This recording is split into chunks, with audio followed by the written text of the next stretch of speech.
Hi, I'm Kate Towsey, and this is the Service Design Show, and this is episode number 216. We've all heard the buzzword scale, but what does it actually mean when it comes to research? Turns out it's not just about doing more, it's about doing it smarter. This episode will invite you to rethink how we approach research and discover how to make it more impactful. Hi, if you're new here, welcome to the Service Design Show, where we invite the brightest minds in our field and explore what's truly needed to design great services that resonate with people, push our businesses forward, and honor our planet. Today, we have a returning guest on the show, Kate Towsey. Kate is making waves with her brand new book, Research That Scales. The book has struck a chord as it's topping the charts on Amazon as a new release. But Kate is not just a successful author. As you might know, she's also a passionate community builder, creating spaces for ResearchOps professionals to connect and learn. I'm really excited to tap into Kate's wisdom with you. So in this conversation, we'll learn about what it really means to scale research. We'll uncover the key steps to scaling research effectively. We'll explore the common struggles research professionals face. We'll discuss why it took Kate 3.5 years to write her book. We'll also dive into the role AI may play in research, and we'll tackle the risks and rewards of scaling research. And finally, we'll discover what cheese and wine have to do with effective research systems. Now, one thing that really struck a chord with me in this conversation with Kate is how she talked about the value of research. It's easy to get caught up in the day-to-day and forget about why we are doing this in the first place. But Kate reminds us that research is an investment, not a cost.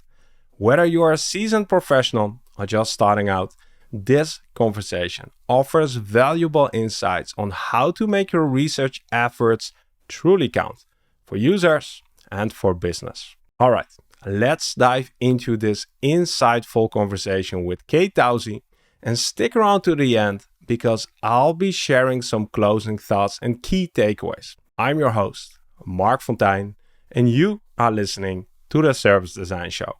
Kate, welcome back on the show. For those who are unfamiliar with the concept of research that scales, could you give us a quick overview? Quick is interesting because I've written 315 pages on it. That's why. But, yeah. A quick overview is Research That Scales, the book, is about literally that. How do you scale research? And within the book, I dig into what does scale mean anyway? It's like such a cliched term these days in the business world. So what do we mean by it? What do we mean when we say scaling research? And how would you do that? And what are all the underpinnings behind that? And then finally, what are all the moving parts of scaling a research team? So really practical stuff. That was pretty short, right? Yeah, that wasn't that bad. And we'll unpack all those elements. I want to go back to the moment where you first got the idea, oh, geez, maybe I need to write a book about it. Can you take us back to that moment? Yeah, you know that saying, all roads lead to Rome. And I feel with this, all roads lead to Lou Rosenfeld. So again, I was in New York in 2018 and 2019, having had started the ResearchOps community, and that was very much kind of the early days of that in full flight. And in New York City, I'd run each year a masterclass or a workshop called Defining a Research Operations Strategy. And at each this was as part of Advancing Research or Design Ops Summit, one of the two or both, I can't remember.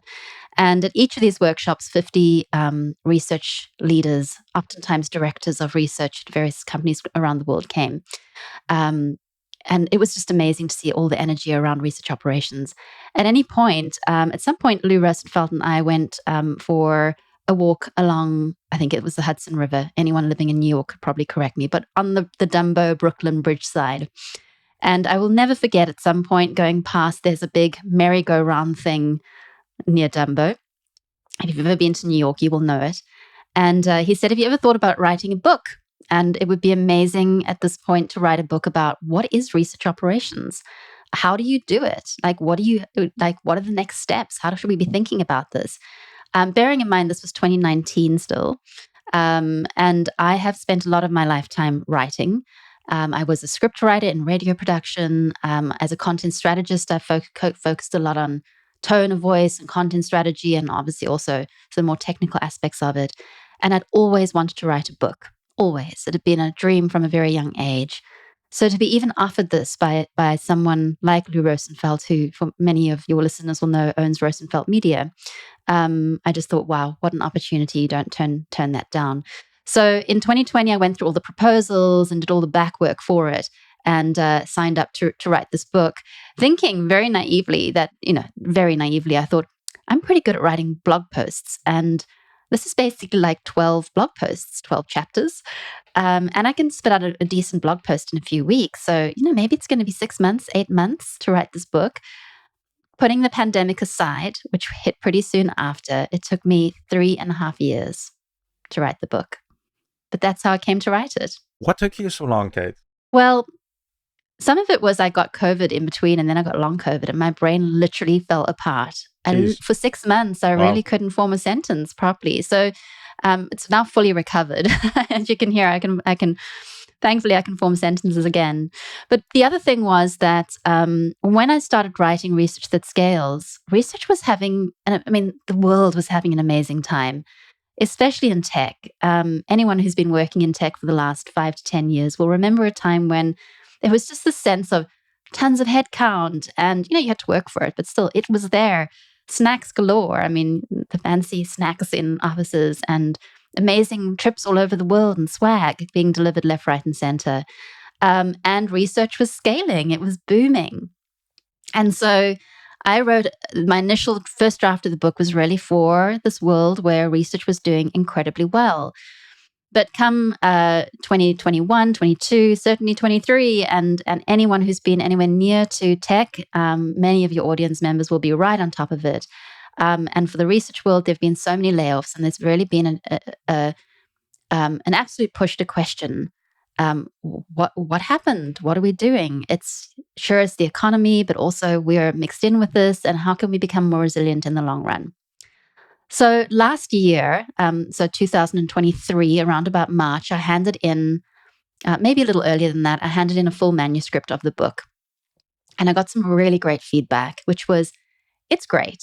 Some people even said it was brilliant, which is lovely. But a couple of people came back and said, it's good, but it's not your normal kind of opinionated self. Where are you in this book? We kind of expect a bit more. And I realized that it wasn't just that they were speaking to the book that they'd expected. They were also seeing the book within the context of where we were now in 2023 and not where I started writing the book in 2020 in boom time. So essentially, I rewrote half of the book. And I rewrote it to really look at where are we now? How did we get to a place where teams are being descaled? Research that scales. But we've been in a world where research has not been scaling. It's been descaling. I'm making up words here, but you know what I mean.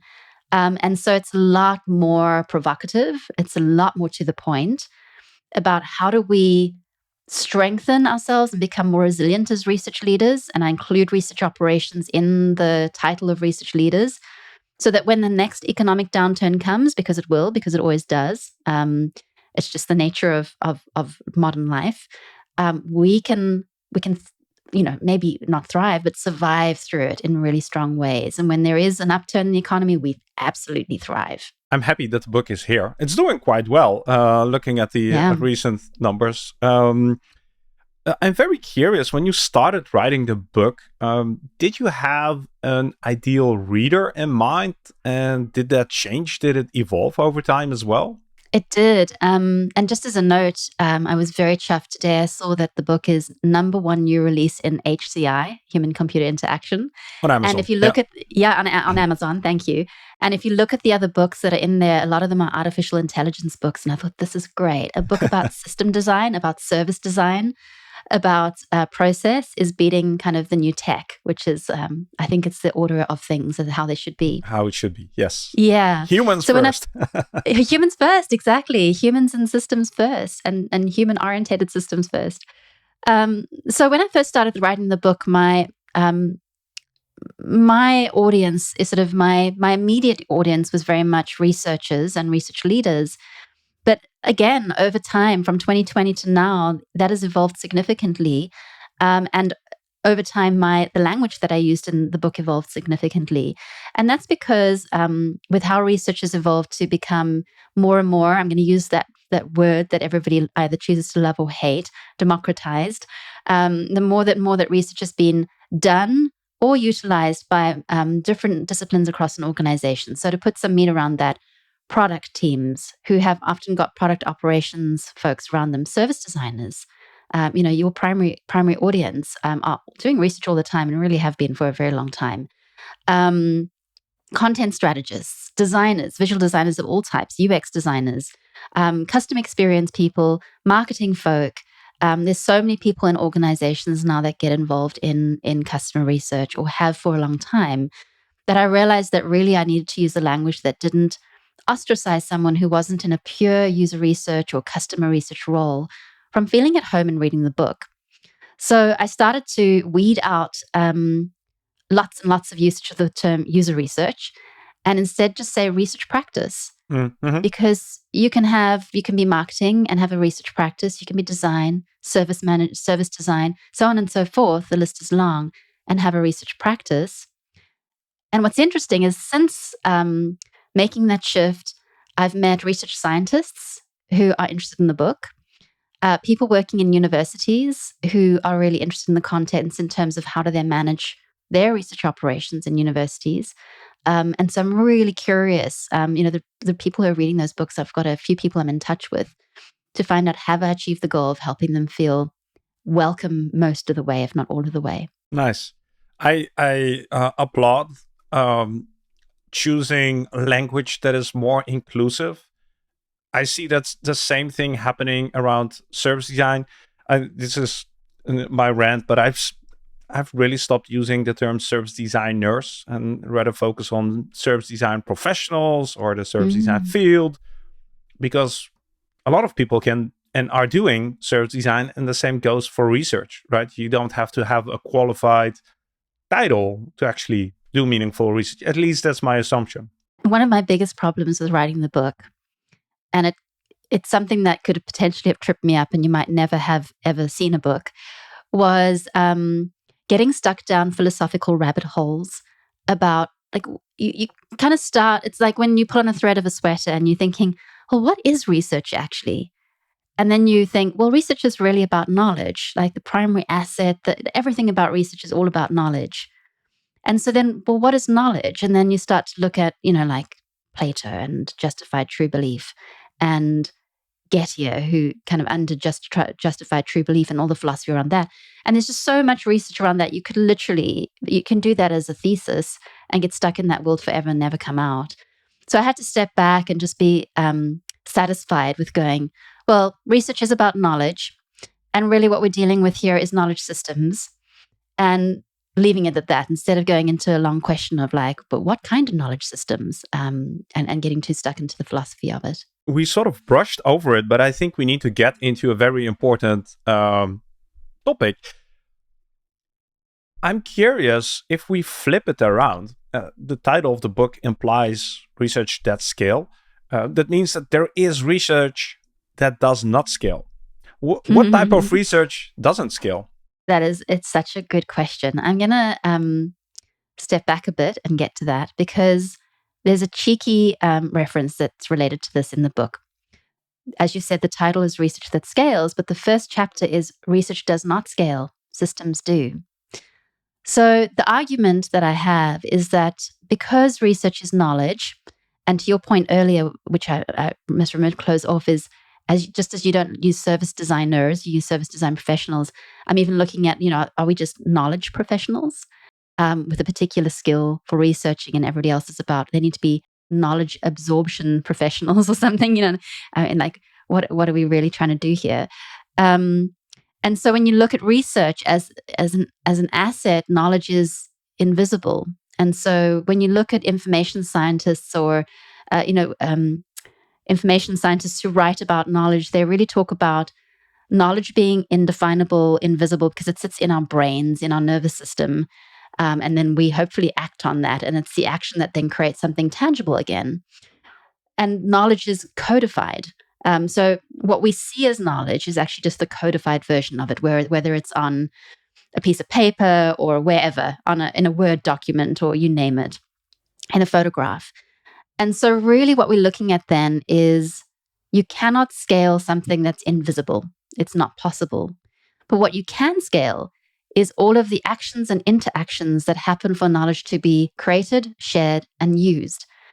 And the trick of research operations, therefore, is to step back and look at, in my culture, in the space that I'm in, what do I need to do to enable who to create knowledge, who to exchange knowledge, and who to do something with it?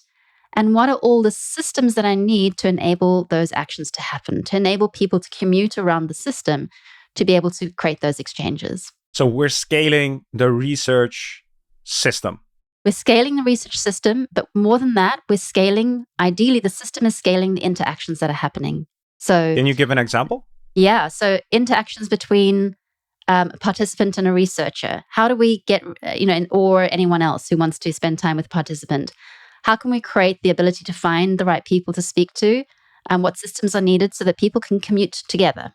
And I use the word commute because one of the easiest metaphors in order to get a kind of a felt sense of this or a visual sense of it is to look at a city.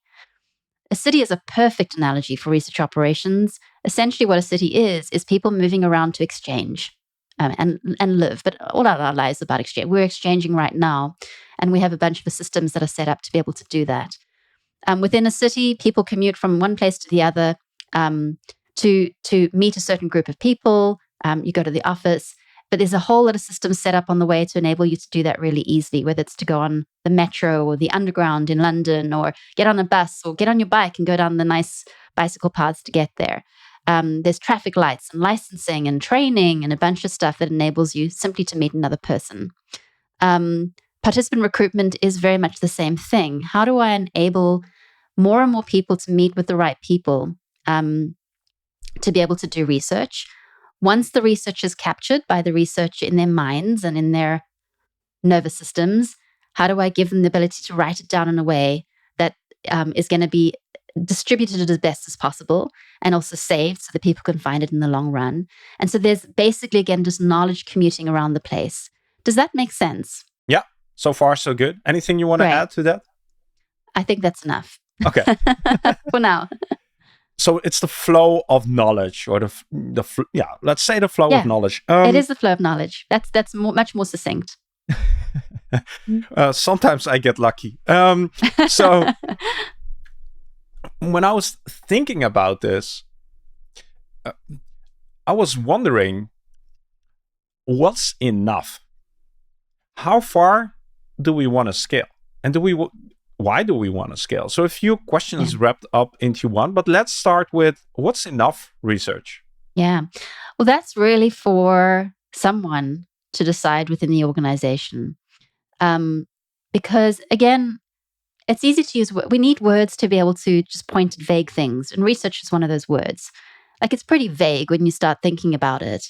And it's unfortunate if someone in the organization, typically a research leader, but it can be anyone else, doesn't really define in our organization at this point in time, what do we mean by research? Because research could be with a particular audience, like a particular segment of your customers.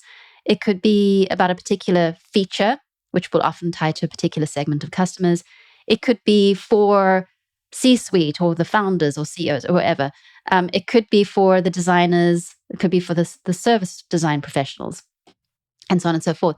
So it requires that someone within the organization pinpoints, at this point in time, what do we mean by research?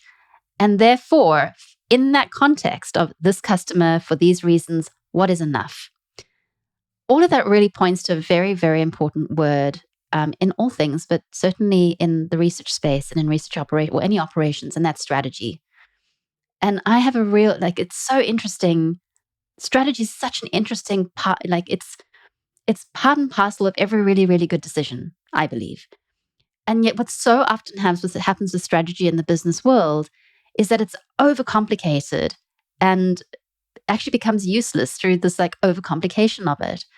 And so you often meet people who are stumped in getting a strategy together because there's an assumption that it's some grand, innovative, futuristic vision. I have been this person. Like years ago, I was stumped in creating a strategy for a year and a half because in my mind, I thought I need to be like some amazing business leader who's coming up with the future of research operations, and I have no idea where to start. And it took me a lot of reading and thinking and stepping back and also being inspired by amazing strategists that I had around me in other parts and many, oftentimes or all the time in other disciplines to go, oh, a strategy is actually just a logical and practical plan in response to my immediate challenges and opportunities. That's it. It doesn't have to be about the future. It doesn't have to be a 5-year plan. I don't need to have a crystal ball. It doesn't even need to be typically like really eloquent, but it must be logical. It must be tied to some real data, some real numbers, and it must have very specific outcomes. And finally, it must be really realistic. So to go back to your question about what is enough, it really is to decide through strategy and through understanding your environment and through understanding what resources you have. Like if you've got 3 researchers, where are you going to put them so that they deliver just the right amount of research for exactly where it's needed and where it's going to have the most impact? The fact that you wrote this book, again, sort of implies that research isn't scaling well enough, or the systems around research aren't scaling well enough to reach, let's use another vague term, its full potential. Or like, I'm what problem did you see that you try to solve with the book? What I see is that research operations has so much potential, and yet the assumption that is becoming less and less, I have to say. But the assumption at the beginning of the day is that it's often participant recruitment is the biggest pain point and the first impetus for someone to hire on a research operations person. And what someone will often do is they will hire in someone who's more of a junior or mid-level person, not a system designer or a service designer or a strategist, or even like a civic designer necessarily, to come in and just move the administrative pain point from the researchers or the designers, whoever's experiencing that pain point firsthand, move it wholesale onto the new person who they've just hired. But instead of that is not efficient. You're not going to get any efficiency on just moving. Like you don't clean a room by moving dust from one corner to the other corner. You just move the dust. And the moment the wind blows, the whole room is dirty again. And that is exactly the same thing. It's unfortunate because actually, if you hire your first research operations hire is a service system strategist, designer type person, they can come in and design systems that don't just move the dust around. They design the vacuum cleaner that sucks it up and gets it out like to a totally different place. And that's what's really needed, because as soon as you've got the systems in place that enable people to be more efficient on their own, to help themselves in doing that, you take that administrative load away through the design of the systems that allow it to be easier, more efficient, cheaper, faster, whatever your goals are.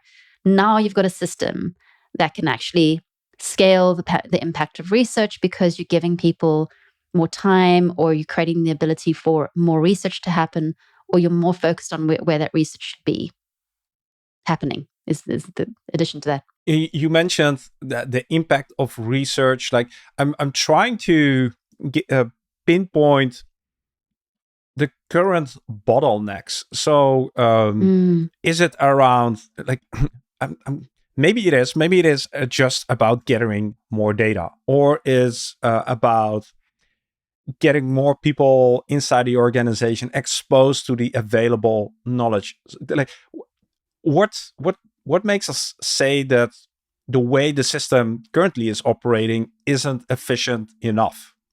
Does that make sense? Yeah, it does. The main bottlenecks are access to data. That's like the number one, actually. The main pain point is often participant recruitment, getting in front of customers. It's tricky to get people's attention and get them in the door and find the right people. So that's the main pain point. But when it comes to value into the organization, the biggest bottleneck is a lack of management of the primary asset of research, which is knowledge. So an astonishing fact is that very few, I know like maybe 3 teams in the entire world, and I'm even wondering if it's 2, have a bona fide research librarian in their midst. And yet, if you look at any company worth its salt, or any department worth its salt, who sells a product, an asset like that, they have an archiving, marketing, showcasing department to be able to, like, I think of like a bottle store. You go in and everything's perfectly categorized. If you like Shiraz, you can find it. If you want champagne, you can find it very easily, and it's all beautifully labeled and put up. But as research, we don't do that. We don't hire someone to organize our shelves and put our product out there so that someone coming down the track tomorrow or in 1 year's time can very easily find what they want. So there's a lot of friction in the current system in multiple stages. There is massive friction and a lack of the right tooling, in my opinion, to be able to get the right knowledge to the right people when they want it. And you see this all over the place. And even some of the primary research repository tools that are out there, many of them, I know there are a few one at least that I know that has, I advised them to hire an actual librarian to be part of their team to help them design their tool. And they did it, which I think was amazing. But a lot of the tools are built by product managers, and there is no librarian anywhere near it. What's amazing to me is that the librarian world, they spend 4 years studying information science. Librarianship and knowledge management is like hundreds of years old, back to ancient, like our libraries of Alexandria. We don't have to make this up. We have incredible libraries from the medical space and from the law firms. They're fantastic at this. We don't need to invent this, but we need to bring all of that really incredible librarianship into our teams. And every research team out there, one of the, aside from having a good service design person to set up the basic systems for participant recruitment, how do we get money in the door, every single team should have a librarian, full stop. What happens? What have you seen happening when you bring a librarian on board? When you bring the right librarian on board, and I'll dwell on that point right for a moment, and then we'll go back to that. You can have your knowledge organized in a way that you can genuinely quickly find it. What does that mean compared to how the current situation is? What happens now is you will have a team working on a particular research study, and the team will gather around, if it's research is a team sport, the team will gather around with the researcher, and hopefully the wider team will be involved in perhaps observing research sessions. So they're picking up knowledge that way. They might be involved in the analysis and synthesis. Again, they're picking up more knowledge. It's now held in their nervous system. They are then getting the presentation, the show and tell with the researchers to like the insights, and then they're working that into their strategies, their features, their UIs, whatever their outcome is. And so there's a knowledge being captured that way. And while the team is there, it's incredibly valuable. I call that, that is called communities of practice. I like to call those campfires. And they're these bohemian campfires where people gather, they have a wonderful time, we share stories, just like people have shared stories around campfires for centuries, and incredibly valuable. But when people have to depart the campfire because they've got other places to go, different research studies to work on, different projects to do, everything just gets left there. And anyone else who comes in afterwards finds this very odd collection of like folksonomy. Like they called things what they had a shared language that might not be easily understandable. It's ordered differently to how this other community of people or team of people do things.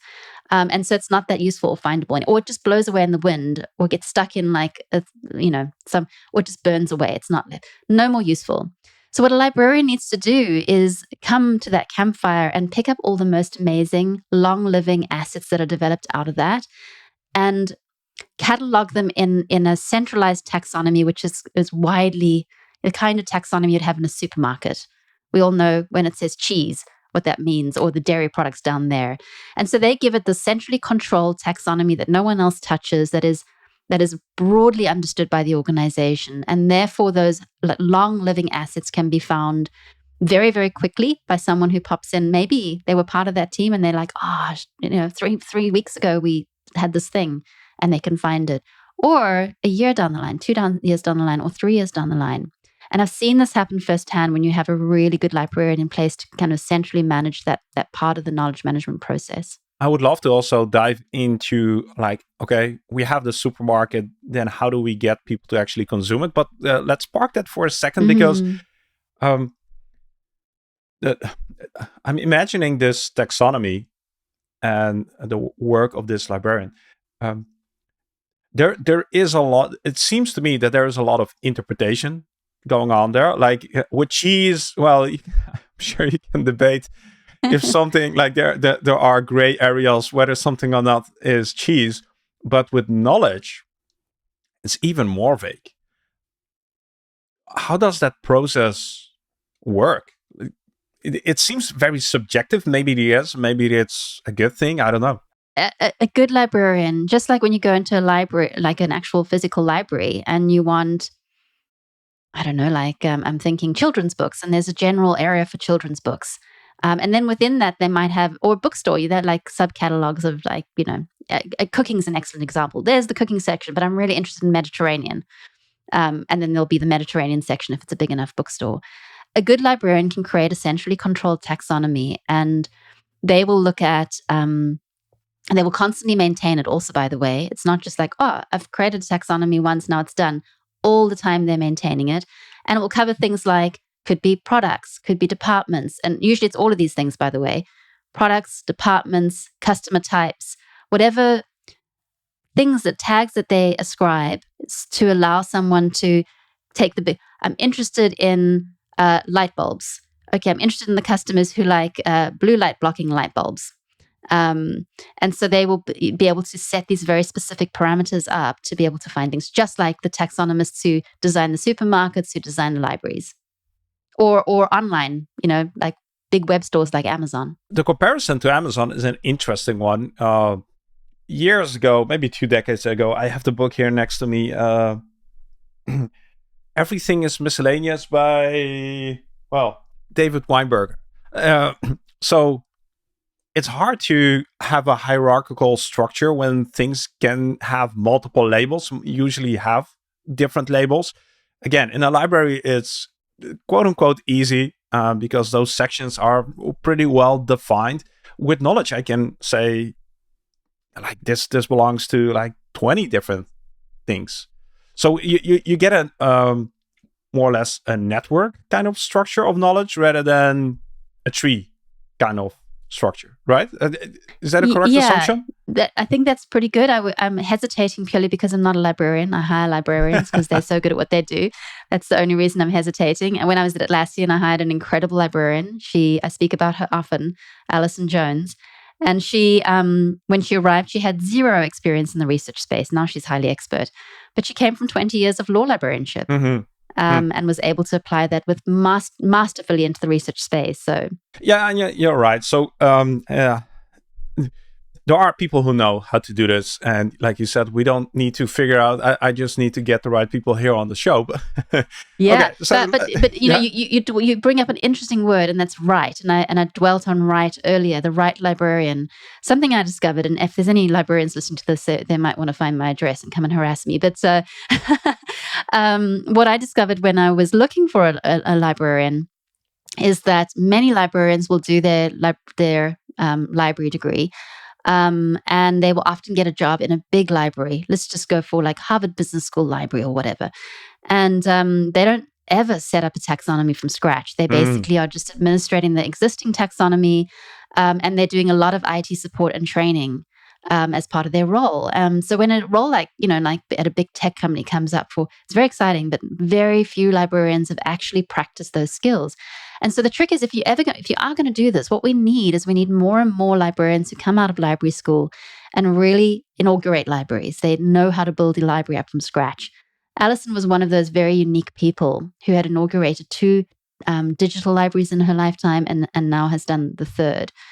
So it takes a very sort of an entrepreneurial set of skills along with librarianship. Interesting. Yeah. Yeah. Okay. Um, so let's assume that we've removed some of the friction of actually capturing our knowledge in a systemic, reliable, repeatable way. We've built a supermarket. We have our shelves. We know where Yeah. things need to go.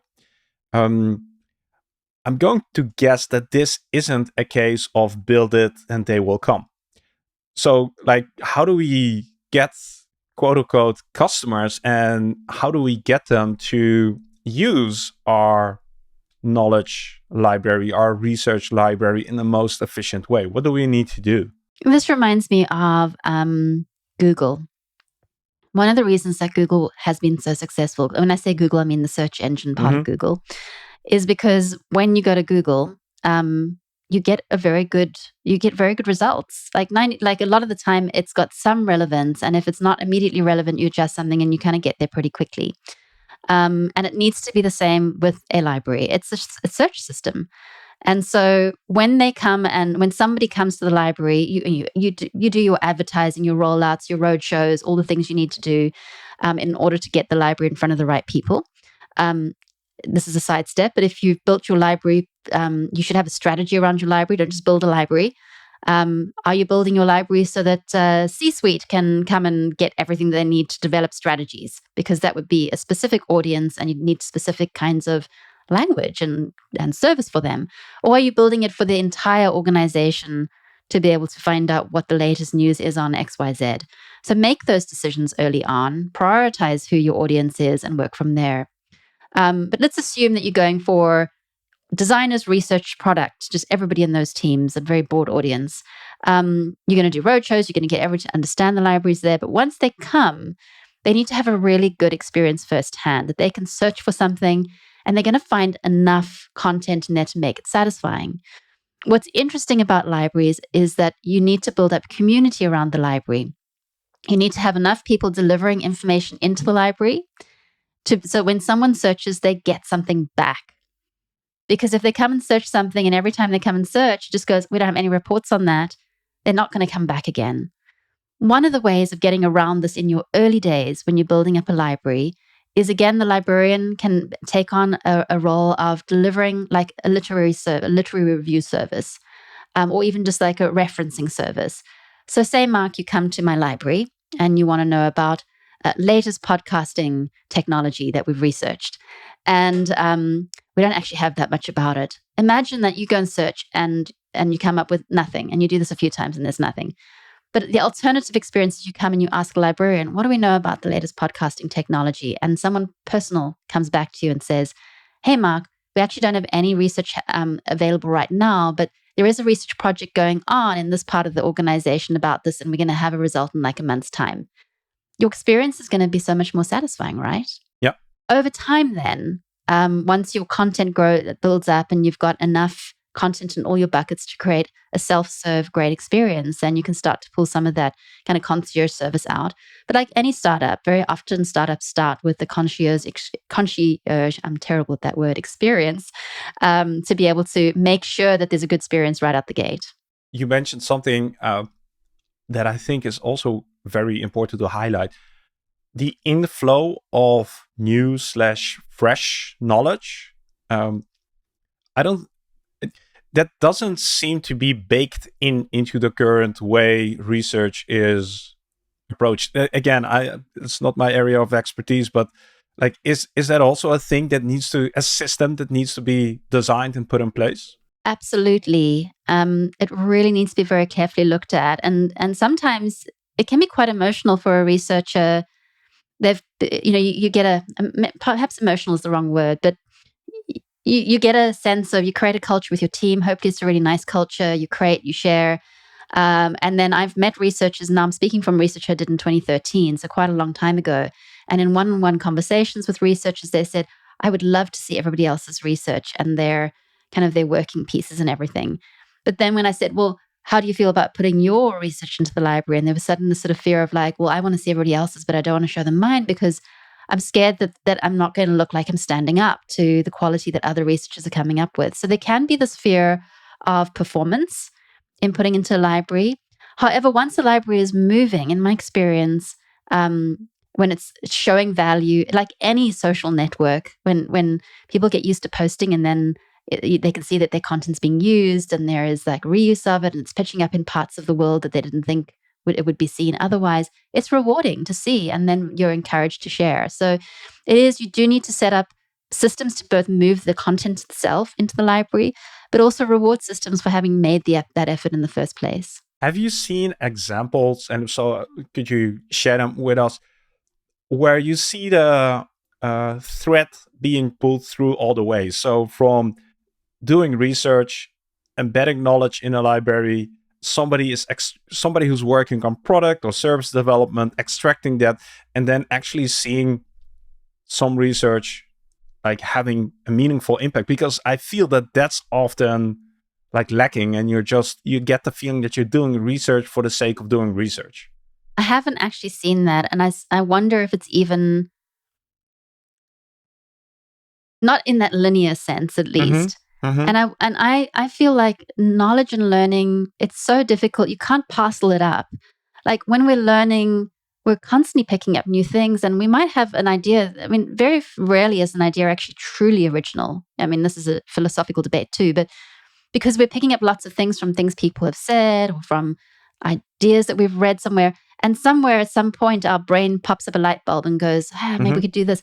And it's an accumulation of things that we've felt, picked up and seen. And then we might act on it without even knowing sometimes where we've gotten those ideas from. And I feel it's the same with research. If we let go of this linear need to prove out the value of one particular study, and we really just look at the fact that we're creating social, communal spaces of learning and then wise action, we're going to have a much easier, a much better time kind of producing these environments where people are making the right decisions because they're immersed constantly in both environments, communities, and systems that support those communities where people are sharing and learning and spending time with the people that they're designing for. The conversations around this in the service design space are driving everybody nuts, but the need to prove value or to show evidence,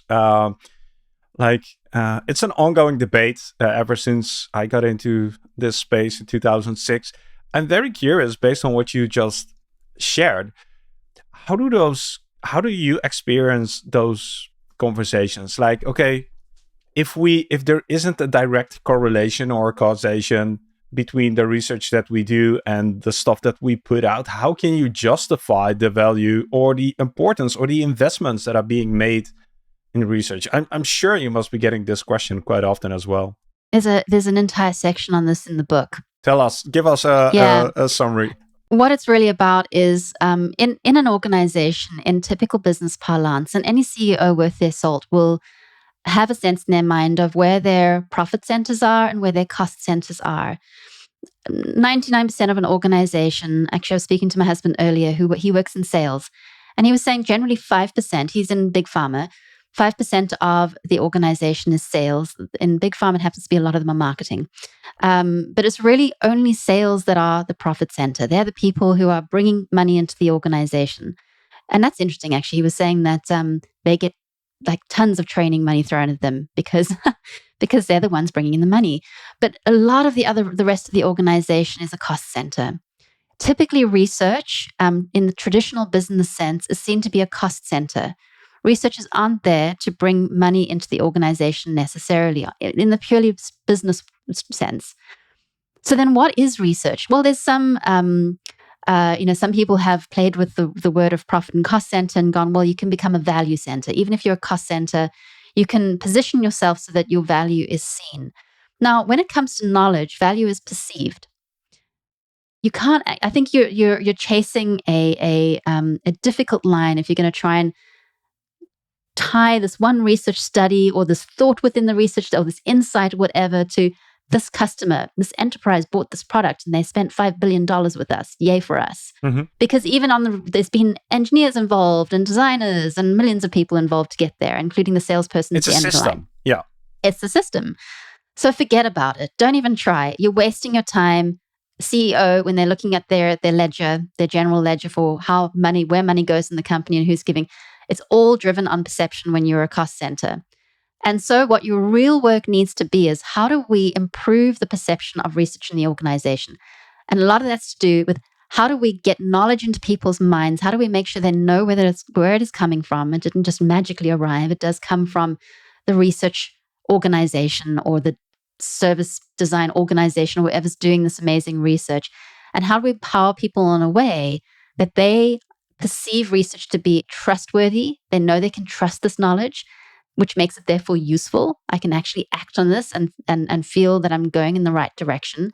And it's helping me to make more empowered decisions, which is a great feeling. If those are our KPIs, we can actually measure them and ask people and see if we are delivering on that. Are we trustworthy? Have you been able to act upon some of the knowledge without getting very specific, right? Yeah, exactly.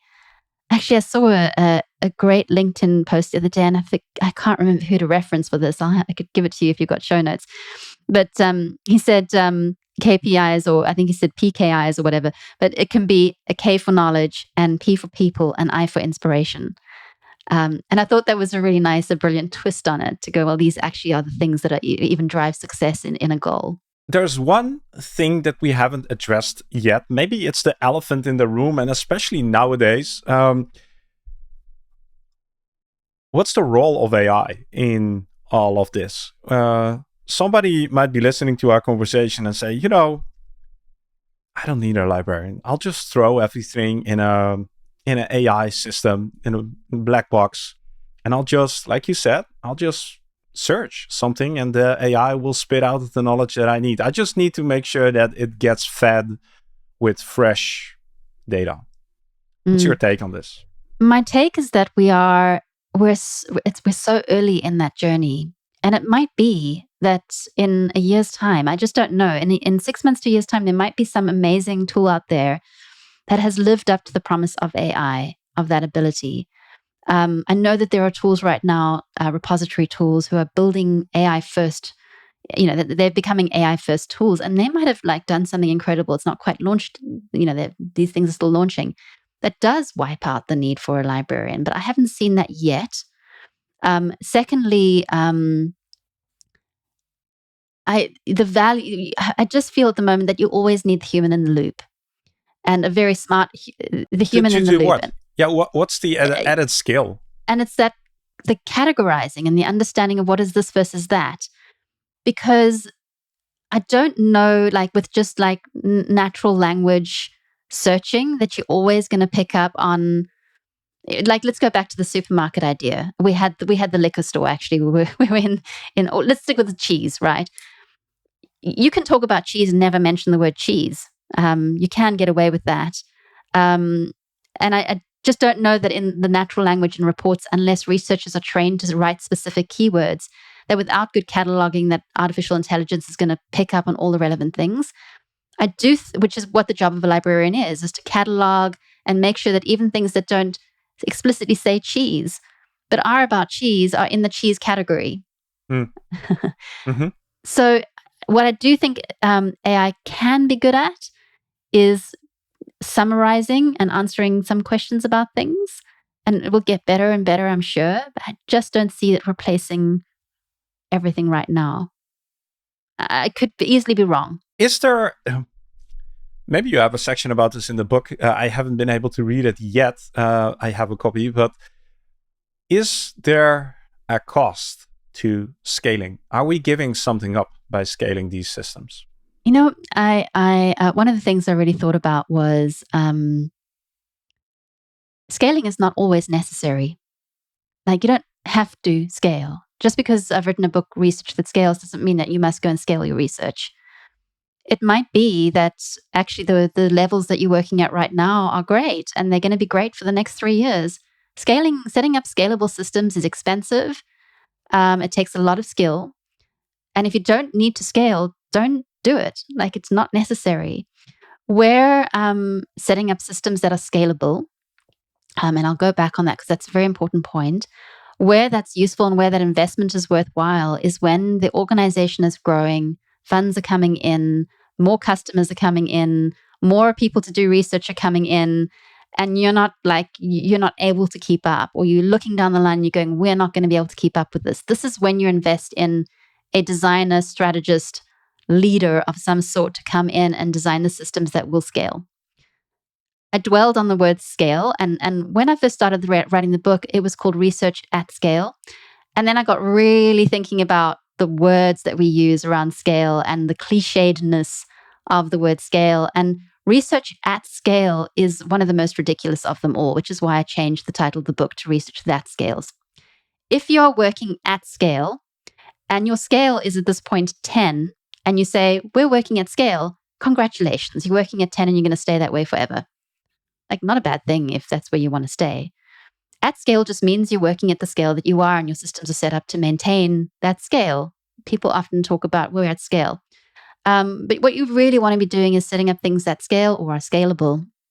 And that's where the investment comes in. But really look carefully. Some systems don't need to scale.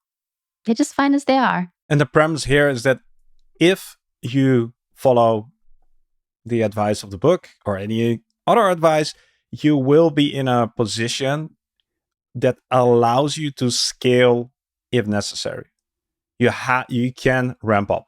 If you follow the advice in the book, you will have looked carefully across the systems that you need to build, maintain your research environment, and you will have picked the things in your system that you think should be scalable.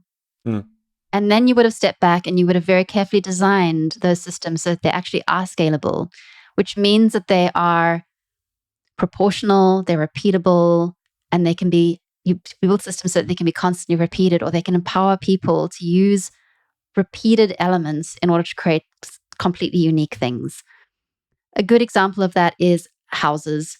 We have bricks, and bricks are often sort of standard sized things, and yet house builders can make millions of different types of houses using the same things. And so you've been able to find out, what are my bricks and mortar? What are my slices of sandwich ingredients, or whatever it is, that can create lots and lots of different amazing things. And in the context where we are talking about right now, it could be currently your business is offering one very niche type of service where you do the research, where you get a knowledge about a very niche group of users. But what if the business starts expanding and suddenly you have 5 different service offerings or 10? Will you be able to provide the knowledge that the organization needs? Because let's assume that demand comes in. People don't want to sort of sail in the dark. They want to make informed decisions. Will you be able to supply to that demand? Right. And that's where you're looking at. That's what you're looking at. Yes, exactly. And that should be something that you respond to. You don't kind of set up a scalable system just in case. You will be looking down the line and reading, seeing what the business is doing, watching how fast are we growing, listening to the metrics that are going on across the business, spotting where the growth is happening the most. You might find that the business is growing more in the enterprise space than it is in the SME space. And so you're not going to bother setting up scalable systems for the small business space. You're going to go for the scalable systems for enterprise. So all your operations could be completely different depending on the space you're looking at. So recruiting enterprise customers or getting consent forms signed by all the privacy regulations, just everything that happens around researching with enterprise is totally different to anyone else. And so you're going to look at those systems. We'll scale those ones first. That's where we're going to grow the most. All right. The book came out in July 2024? Soft launch, I think it was soft launch in August. And then time is eluding me, but I think 2 weeks ago or 3 weeks ago, official launch, 2 weeks ago. Okay, so there has been some time since the book got into the hands of your readers. Could you share a few interesting, surprising, unexpected responses that you got? There's one that I absolutely love, and I think I'm going to curate these things. So I haven't sat in on another author's release to really know what is normal. But with my book, I keep getting sent photographs of my book in unique places. And it's not even like someone actually photoshopped the book onto Rafiki from The Lion King, the monkey from The Lion King. I've had people take pictures of the book in front of amazing vineyards, just all over the place. And it's so great to see, or just be sometimes just in front of their computer. Someone sent me a picture of their kid opening the book and saying that she's starting young.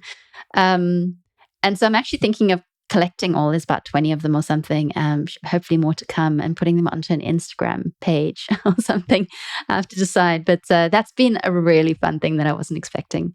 I can imagine that it's similar to doing a podcast. Like, we put out these conversations out into the world, but at least I rarely get to see or hear people listening to these conversations. And whenever I do, people telling me that they're always listening to this when they're walking the dog or whatever. It's so inspiring. And I can imagine that that's the same when you see your book actually in the hands of people in different locations. Yeah. Exactly. And it's, for me, it's the special details are like, you'll see it's worn around the edges, or there's scribbled notes inside, or there's some, like, it's torn used. apart. Yeah. No, this is not what it's about.